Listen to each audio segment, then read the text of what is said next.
Почитувани гледачи, добродојавте во уште една епизода од подкастот Одиме рурално, кој што го спроведува локалната акциона група Плачковица, со поддршка од страна на проектот Од фарма до Вилушка, кој што го спроведува мрежата за рурален развој на Северна Македонија.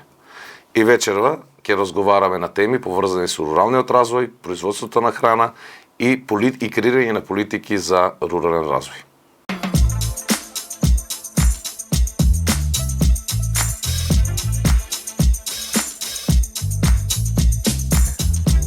Земјоделец или политичар? Каде се чувствувате во своја кожа? Ни тоа, ни тоа. Еден збор што најдобро го опишува руралниот развој во Македонија денес. Непредвидливост. Дали е потешко да се води општина или приватен бизнис? Приватен бизнис е полесно. Село со потенцијал или село со проблеми? Што доминира повеќе? Па, јас мислам дека во селата има поголем потенцијал отколку проблемите што ги има. Ризик или сигурност? Што го движи успешниот рурален предприемач? Ризикот. Ако денес повторно почнувате од нула, што би направиле прво? Значи, најмногу би вложил во вештини лични мои, стекнување на знаење прво, а после се друго. Вечера, на моје задоволство, имам гостин кој што е еден од иницијаторите и основачите на локалната група Плачковица. Поранешен долгогодишен градоначелник на општина Конче, стопанственик, земјоделец, кој што се ме занимавал и со гостителство. Може би претпоставувате кој станува збор, но сепак ми е чест да го најавам господин Стојан Лазарев, кој што ќе биде гостин оваа вечер. Господин Лазарев, добро вечер во подкастот Go Rural. И добро ни дојдовте. Добро ве најдовме. Како сте? Одлично. Одлично. Не сме видели одамна на телевизија, односно на видеа на медиуми. Навистина ми благодарам што се одзвате на поканата да бидете еден наш гостин и да разговараме на теми кои се поврзани со руралниот развој. Па така е, после функцијата од прилика 13 години не сум формално бил на телевизија, на сличен настан.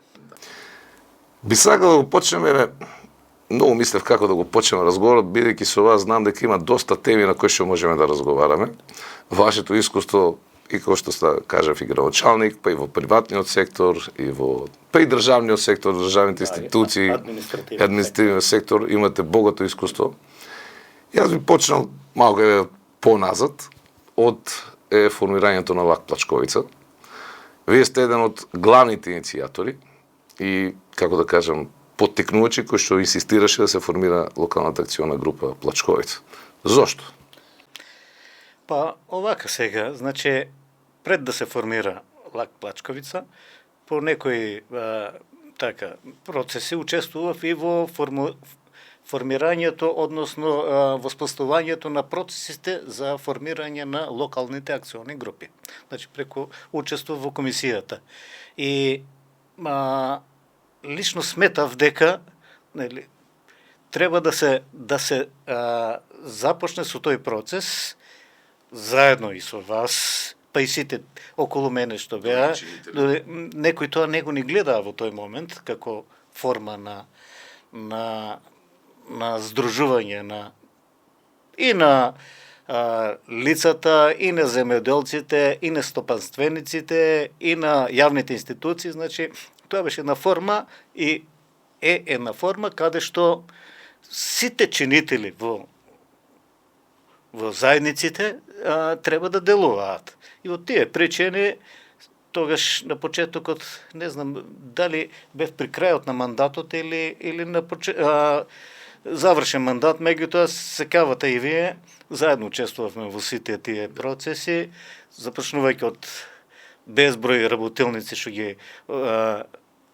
реализиравме, односно се реализираа преку мрежата за рурален развој, колку што се сеќавам и во тој период. Почнавме првичната идеја не беше само Радовиш и Конче да одиме, меѓутоа после кога ги видовме формите, можностите, одлучивме значи и Штип и Карбинци да влезат, значи започнавме заедно сето тоа да го поголема територија, повеќе чинители, предпоставувам. Па и условите, минимум две територии ги исполнувавме, меѓутоа самите две потешко беше и до проекти и до други реализации. Спомнавте дека сте еден од учесниците во креирањето, нели, таа првична локална, ајде речеме, правна рамка како да се воспостават локалните акциони групи. Не спомнав на почетокот дека како градоначалник и бевте председател на комисијата за рурални средини при ЗЕЛС. Дали беше комисија или... Овака сега, значи, јас бев и во управниот одбор на ЗЕЛС и председател на комисијата за рурален развој 8 години. Значи, во 2 мандата ја водев таа комисија и можеби и тоа беше една од причините, и плюс едноставно таа не беше и целта за руралниот развој да се развиваш, тоа е можно повеќе. Така. Сметате ли, мислам, сигурно сметате, да ја објасниме на гледачите колку е потребата од локалните акциони групи? И може да направите споредба, ако може да речеме, нели, во Македонија или негде некои успешни примери во други држави, како функционира тој модел и зошто е важен за Македонија да ги формират таквите локални акциони групи и да се помага точно локалниот развој на руралните средини. Иде сега, јас сметам дека недоволно е искористен потенцијалот на локалните акциони групи. Посебно ќе истакнам еден факт дека преку ИПАРТ програмите подолго време стално се предвидуваат средства и ден денеска не е значи Агенцијата за финансиска поддршка не е реализирана, односно акредитирана во Брисел. Тоа е, ајде да не кажам, 13-14 години. Секоја година има по 2 милиона евра, што се предвидени за таа намена, меѓутоа не можеме ние капацитетно или, ајде да не кажам, значи, да одговориме на задачата за сето тоа да го спроведеме. И од тие причини, значи, сметам дека недоволно се ангажираме или непосветено или некапацитетни луѓе го водат тој процес, значи безброј причини. Така. Што може, например, доколку ја спомнавте таа ИПАРТ програма, што може локалните акциони групи заедно со локалните општини, што може да направат за локалниот развој? Овака се, значи, ние имаме веќе резултати во тој дел. Предпоставам дека и во други емисии или настани тоа е презентирано. Локалните акциони групи од друга страна са сите. Значи цела заедница. И општините, и приватниот сектор, и земјоделците, и со други зборови ќе кажам, локалните акциони групи са агенција за рурален развој на ниско ниво. На микрорегионално ниво, меѓутоа тоа се уште за жал не функционира. Освен со некои помали пилот проекти што ги имавме, се сеќавате, значи друго не функционира. А тоа треба да биде сега агенцијата што е во Скопје, они го гледаат од високо. Креирање на политики од високо. Од високо и од позиција на сила. И тоа можам да кажам. Значи, нивните одлуки се неприкосновени. Никој не може да таму, не знам дали има и форма на преговори, форма на жалби, што се одлучи, тоа е. Така. Ви сте биле, да речеме, и во, од страна, да речеме, од висока политика, да речеме, нели зелско сте креирале политики, или како градоначалник сте учествувале во такви работи. Меѓутоа, ова малку по од друга страна, кај што локалните акциони групи повеќе граѓанскиот концепт и точно Дефинирањето на приоритетите доаѓаат од оздоле нагоре, а не од озгоре надолу. Овака сега, значи, општините и агенцијата се две различни институции. Да. Значи, јас одговорно тврдам дека сепак во општините има најголема демократија и бидејќи ипак се многу поблиску до граѓаните. А сите државните институции се некако По бирократија? 100%, не по-бирократски, 100% по-бирократски. Значи, Нефлексибилни. посебно, ајде, помалите општини, што се, па и тука во помалите ќе го кажам, и Радовиш, и Конче, и слични општини. Значи, не може еден градоначалник да ви избега, што се вика со дали одговори, дали со нешто друго. Близко сте, тука е. Сака да кажеш, Мора да се реши тука проблем. Може да избегне комуникација. Комуникација, со граѓани. нема шанси. Поготово па рурални мали општини. Да, тука нема дилема. Интересна тема да разговараме. Како е да се биде градоначалник на мала општина како Конче? За разлика да се еве или рурална и некоја урбана, има ли некоја по-специфика некоја? Овака се, значи, колку е помала, толку е поблиска до граѓаните. Да. Значи, тоа е основата. И сега, периодот во кој што јас бев, значи, ипак средствата беа, ние бевме мали комунални предпријатија во тој период. Или, значи, средствата беа символични, ограничени, символични, па и можностите беа минимални. Колку иде времето, полека се префрла дел од ингеренција, иако поголем дел се уште останува на централно ниво, а треба да биде обратно, бидејќи реално кажано, значи, правите одлуки се носат близко до граѓаните. Не се носат правите одлуки од позиција од висока позиција. Ево таа смисла. Дали колку може државата да гарантира локален развој ако се држат централно? Да речеме, и финансиите, и носењето на одлуки централно. Како можеме да го гарантираме локалниот развој? Овака сега, локалниот развој, за жал, и општините не го практицират. Имат капацитет? Не, имат.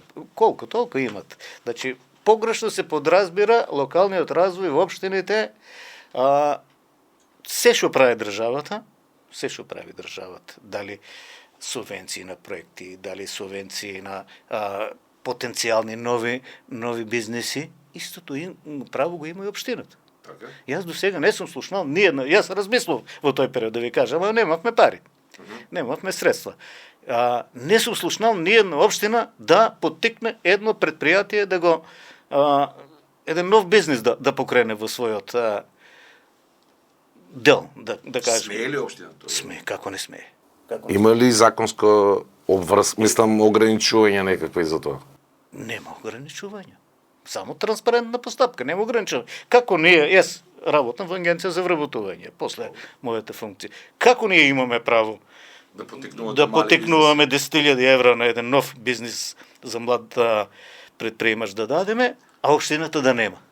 Само со убава постапка, транспарентна, со правила на игра. Дори општините ќе имат по-транспарентна постапка, бидејќи се близко до граѓаните. Така. Дури јас и не сум целосно задоволен со тие минатата година преку агенција за вработување во Радовиш имавме отприлика околу 30 нови бизниси. Так. Дел од бизнисите, бидејќи се одлучува централизирано, дел од бизнисите не се одржливи. Или се исти. Па и слични има, меѓутоа не се одржливи. Значи треба да бидат одржливи. Имавме случаеви мислам не се изфрлија, тук не добија бизниси кои што ние знаеме дека ќе бидат одржливи, бидејќи тука сме. Да. Ги знаеме и луѓето, ги знаеме и околностите, а останаа неподржани. Па дали може тука општината да се вклучи да поддржи такви иницијативи? Значи, одговорно тврдам, законски пречки нема никакви.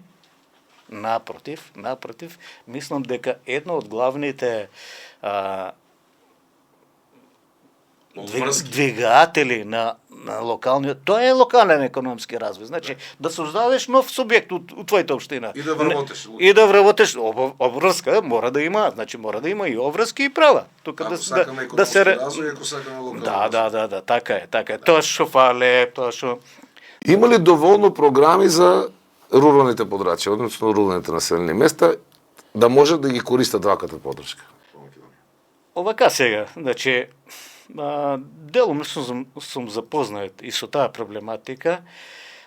До сега програмите претежно ги користат големите субјекти. Така. Значи, големите субјекти, бидејќи се спремни и финансиски, и капацитетно, па и нешто друго, сега, за тоа не сакам да говоря. Значи, малите и фармери, и земеделци, значи, самата процедура за нив е толку тешка, треба да платат претходно, да изфинансират прво Основен проект. основен проект, Бизнес план. а не знаат, нели, не знаат кој ќе биде резултат. Значи, тука е проблем. И од тие причини, значи, тука треба можеби да се раздвојат. Едно големи, друго мали. Значи, тоа мора да се... Да не бидат сите во иста купа Не на еволација. може, значи не може сите во иста... Сега, процедурата иста и за 7.000 евра, Да. од 4 нагоре, не знам како е, и за 700.000 евра процедурата е иста. А скоро и документите исти. Се, значи, кога викам процедурата и документацијата е слична.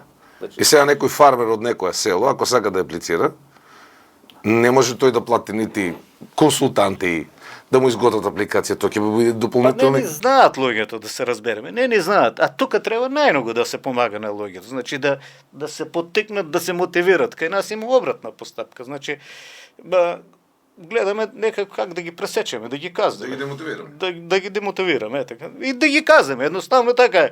Сгрешил нешто, ајде. И да му скрате. Скрати му вако.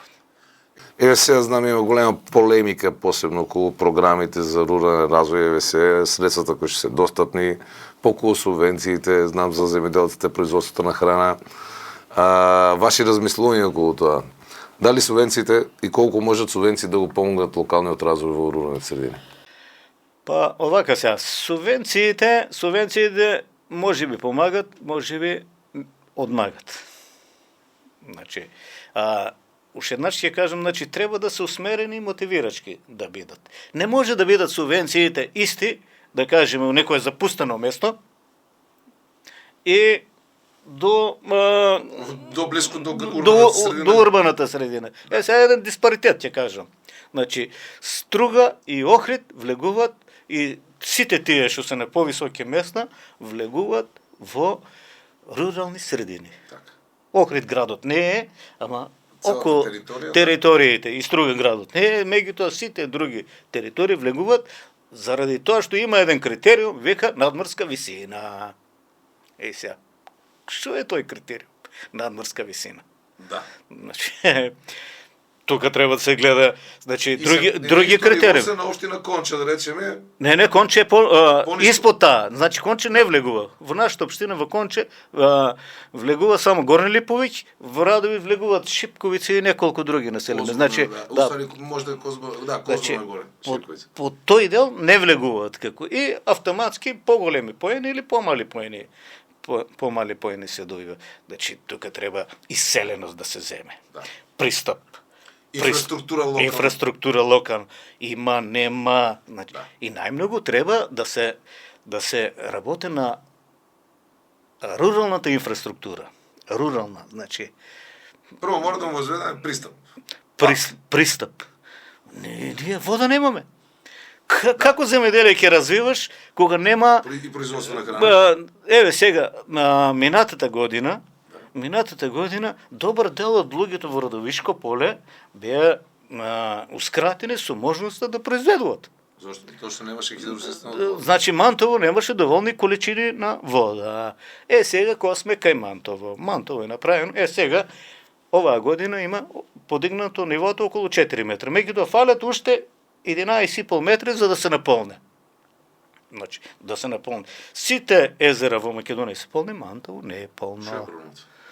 Сега што е проблемот? Значи, Мантово нема голема река во нашата општина. Лакавица не е толку голема. Она е поврзана со порои, значи, дури Конечка река е поголема од Мантово. Сега, пред 14-15 години, од тие причини, направивме еден проект преку Центарот за развој на Југоисточниот плански регион за зимските периоди, односно кога има вода, вишоци на вода во река Плаваја, со целот да се надополнува Мантово. Со пумпи? Не. Значи, чисто гравитацијски. Проектот стои во општина Радовиш 14 години, во општина Конче 14 години и во југоисточниот плански период 14 години. Значи, проектот е со мерења, со сите, и за тој проект гласаа сите тогашни 10 градоначалници. Така. Вклучувајќи го и поранешниот премиер, да. Вклучувајќи го и него. Значи, и така е. Сега, без такви проекти, ние не може да имаме развој. Со истиот проект, само и тоа, гравитацијски над Радовиш, во секој момент ќе има вода, гравитацијски. Значи, без пумп, без ништо. И кој што може да се користи за технички или за пиење? Ако не се прочистува, за техничка вода. Да. Ако се прочистува и за пиење. Да. Како Штип користи вода? Значи, од акумулацијата Зветовица. Така. Значи, после се прочистува во пречистителна. Има филтр станица. Тоа што ќе се прочисти, ќе биде за пиење. Тоа што нема да се прочисти, ќе биде како техничка вода. Значи, основен услов за да имаме ние земеделие и производство на храна е водата. Водата е број 1. Да. Број 1 и пристапот до површините. Тие се два основни услови. Так. Значи, без тие два основни услови нема производство. Македонија како Македонија не се е случило, јас од кога памтам за мене, ни едно лето, барем или касна есен, или рана пролет, или сред лето, да нема суша. Значи, секогаш, тоа е, такво подрачје сме. Мада да речеме сега и климатските промени уште повеќе го интензивираат тоа да имаме многу долги сушни периоди, а кратки периоди на врнежи, кај што може, значи во еден период имаме сушен период и наеднаш има голема количина на дождови па се направи поплава у тој период. Така е. А хидросистемот, например, кај нас не функционираат, земјоделците не може да ги наводнат и тоа тука го... Јас тука ќе кажеме, значи, на времето, 50-те или 60-те, 70-те години кога се правени тие системи, значи, тогаш луѓето сега нели без разлика на се убаво размислувале. А сега ние само така. Гледаме ден за ден. Не може да ги одржиме. Не можеме да ги... Па еве, хидросистемот Мантово не... Катастрофа е веќе. Дотраен, амортизиран. Да.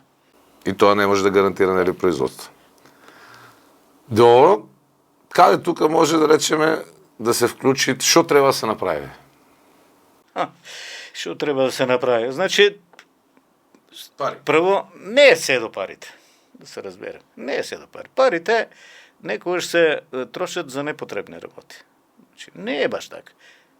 И ние дома како домаќинство, како ќе ги распоредиме парите, така ќе функционираме. Тоа треба да важи исто и за општините, треба да важи и за државата, треба да важи и за другите институции. Односно, општините и државата, бидејќи другите институции се под капота на државата. Моje лично мислење, еве сега ќе кажам, што се однесува да таа инфраструктура, помалата инфраструктура, хидросистемот Мантово треба да биде под општина Радовиш и под општина Конче. Тоа беше? Не, оно беше некоја... Водна заедница? Водни заедници, па не, водните заедници само корисничко. Меѓутоа одржувањето пак беше на АД водостопанство. АД, да. Водостопанство едно време беа организации, работни организации. Меѓутоа, значи, општината ипак е тука до граѓаните. Моje лично мислење и мислам дека многу подобро ќе функционира на тој начин.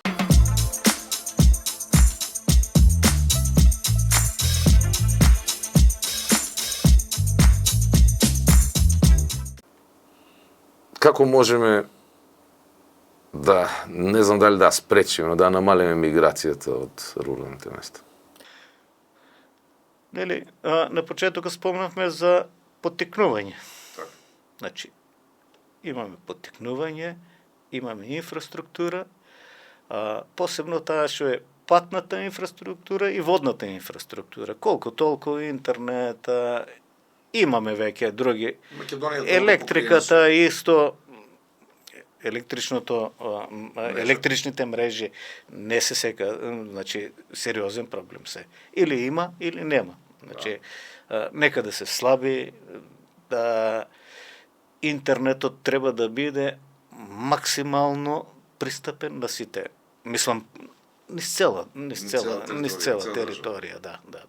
Еве, нек нас се сеќаваш, спомнавме оптички кабел, во Конче нема. Да, доколку некој сака да инвестира, Значи, не може да сериозно, да, телекомуникации, било каков бизнес, нема оптички кабел, кој што не може да доволно. Па и мрежа нема доволно, па и вода нема доволно. Нема вода. Добро, тоа кој може да инвестиции направи? Да, бидејќи да речеме порано инвестициите околу телекомуникациите, па и да речеме мрежата, ги правеше нели државни институции, сега стана дел од нив се приватизира. Може ли општината сама да инвестира у таква инфраструктура? Па овака сега, значи имаме многу вакууми. Вакууми. Ние државата, ние општината. Не се ни граѓани, треба да биде некој приватен инвеститор. Добро. Приватниот инвеститор зошто би инвестирал во таква инфраструктура? Значи ќе се вратиме, пак треба државата и општината. А може и приватниот сектор да биде вклучен ако сака нели да инвестира во бизнис, ако има поволна и ако има интерес за сето тоа. Овака сега, значи одредени проекти приватниот сектор може да инвестира во служба на општините или на јавниот сектор. Значи има работи што приватниот сектор нема право да инвестира. Има некој модел, нели, приватно јавно партнерство. Значи за се има решение, само треба да се направи.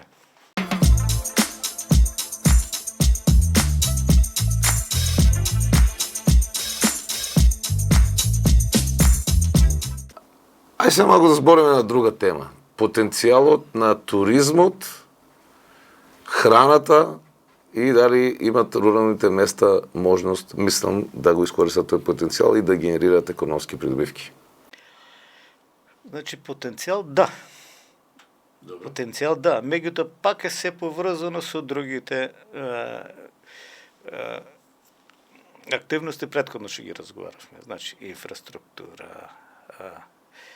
Нема туризам без пристап, без водоснабдување, канализација. Значи нема. Не може да има. Може да има ретки примери што се вика, инако едно со друго се е поврзано. Вие како градоначалник имавте неколку проекти такви за заживување на туризмот на езерото Мантово.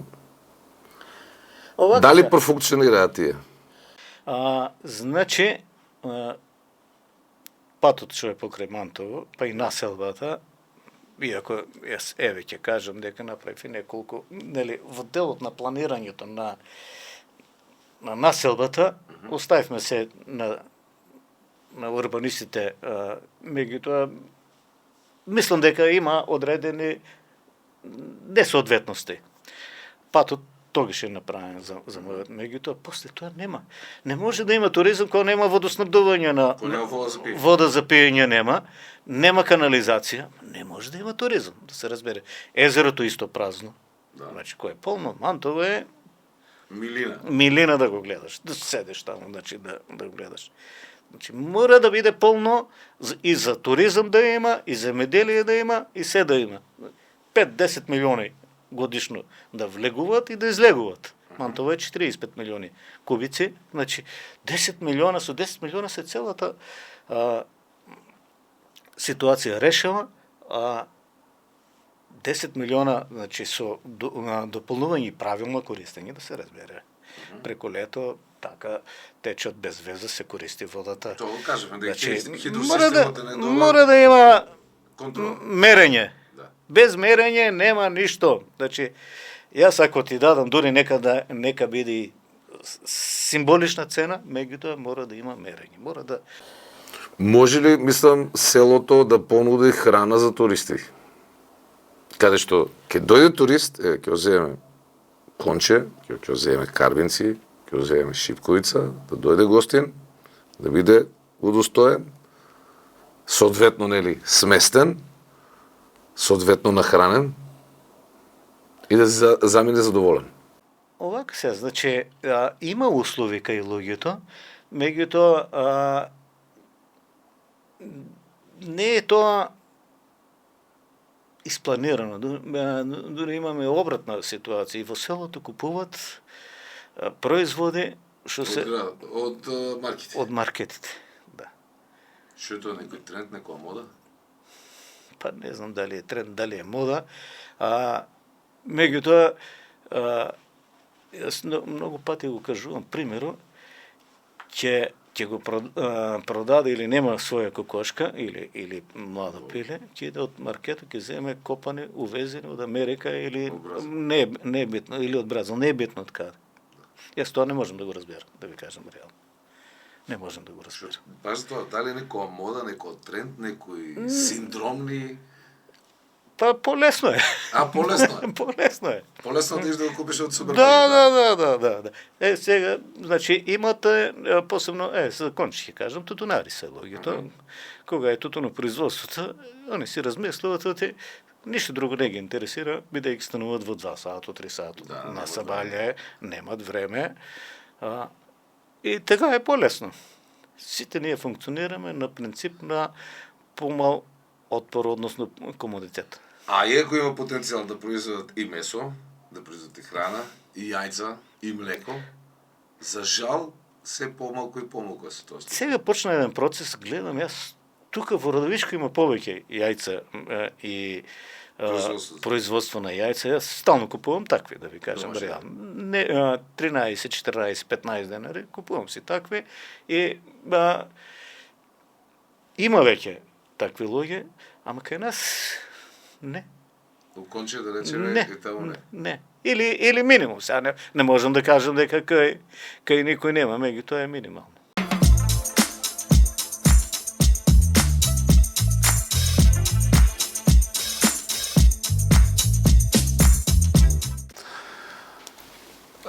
Господин Лазарев, доста интересна тема имавме. За крај ви сака едно прашање, малку полично ќе ви го поставам прашањето за вас. Долку после сето ово искуство, реко се 13 години градоначалник, у бизнис, имате работене во бизнис секторот, во мало стопанство, лак. Например, да ви се укаже сега шанса повторно, да можете вие да видите тој што ќе ги носи одлуките. Не знам да видите градоначалник или не знам, министер. Што би направиле за да профункционира руралниот развој? Брзо што би направиле нешто. И да стварно, да речеме, функционира руралниот развој, локалниот развој. Па вака се, значи, тешко прашање. Тешко прво, да бидам искрен, од сегашен аспект не сум толку, заинтересиран, меѓутоа ќе кажам што би направил. Значи, прво, максимално на мотивацијата би работил. Значи, мотивацијата на луѓето и транспарентноста. Се уште мислам дека односно сметам сигурно дека сегашните приоритети не се вистинските приоритети. Најбитно е истите средства. Значи, средствата се тие. Како ќе ги распоредите? Како ќе ги распоредите? Добар дел од средствата одат за плати на администрациите. Според мене, значи, администрацијата треба да троши 10 до 15, максимум 20% од буџетот.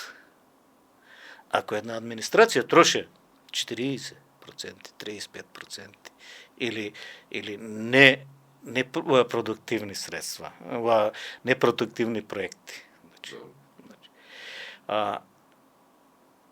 Јас би најмногу на капитални проекти кои што ќе нудат развој работел. Кога викам капитални проекти, значи капиталните проекти не треба секогаш да се големи проекти. Значи, што ќе поттикнуваат, што ќе развиват. Може би ќе се преповторам од претходно што не беше разговор, мора да се делува значи, на проекти кои што дополнителни ефекти ќе дадат. Добро, дали тоа е инфраструктурата, да речеме. Па, комбинација, се е. Инфраструктурата е основно. Значи, и меѓутоа, не е за мене инфраструктура само улицата и тротоарот. Добро. Тоа не е. Значи, поттикнување и на економскиот развој на приватниот сектор. Значи, мора да се наоѓа начин. Патишта? Сега патишта. Патишта, да, ама да кажеме, просто. Како ќе просто, баш како Просто. например да се Значи, заинтересираме некој бизнесмен. еден дел, сега ако има некој почне бизнес е у Конче некој. Како да го заинтересираме? во Конче главниот пат што е. Добро. Значи, главниот пат е на централно ниво. Меѓутоа Конче мора да се отвори уште на една страна. Значи, ние спрема Валандово. Да. Мора да се отвори.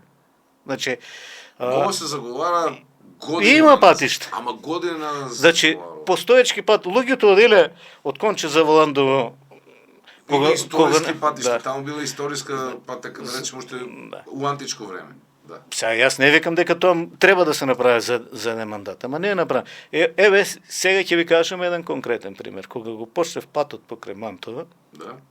и моравме да измислиме село, да кажеме Долна Враштица, немаше куќи. Ама на скицата куќи. И основниот прв проект на нас не беше Мантово, бидејќи до езерото не можеш да со тие проекти, туку беше Габревци, Долна Враштица. 6,5 километри. На тој начин го направив. Значи треба малку да и еве сега Добро, сите граѓани од Конче што сакат и да одат, Спрема Штип, да да речеме. спрема Штип, одат од таму. Сега, ајде обратно да завртеме, ако можеме за Валандово да излегуваме. Тоа нема да биде само за Конче. Тоа ќе биде за целиот регион. За целиот регион ќе биде. Добро, тоа нели вие како градоначалник нели го разговаравте на времето со вашите колеги од другите општини на регионално ниво? Овака сега, имаше ветување и за реч, нели? Меѓутоа, според мене, со реч нема многу да се добие. Тогашниот премиер на опозицијата ветуваше. Значи, ако сакаме, треба проекти кои што ќе скратат, односно ќе сменат многу. Еве, и ајде и за Радовиш да збориме. Значи, Радовиш и Берово треба од тука да се поврзат. Има постоечки патишта. Значи, нека почнат 5 километра, 5 километра. Значи, па не се работи. Можете сами општините да направат. Па како не можат? Значи, ако не можеш како буџет за тоа? Без државна поддршка. За 2 километра немат еден мандат градоначалник или за 3. Добро, може би да е така. Ништо не се прави преку ноќ, да се разбереме. Значи, ама нема проштано ништо. Еве сега за среќа до Смилјанци има. Значи, од таму натаму Нема. Радовишкиот дел нека си го заврши. Беровскиот дел треба да се заврши, да се поврзат луѓето и готово.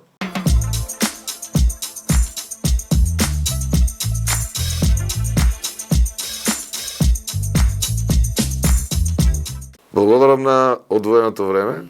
Се надевам дека имавме успешна дискусија и се надевам дека пак ќе не бидете гостин во некоја друга прилика за да дискутираме други теми. Ви благодарам и на вас за поканата. Мислам дека добар дел од темите колку ги начнавме. Да, така е. Тие се теми што немат крај. Немат крај. Ама ние имаме крај со времето кој што мораме да ја превршиме ова епизода.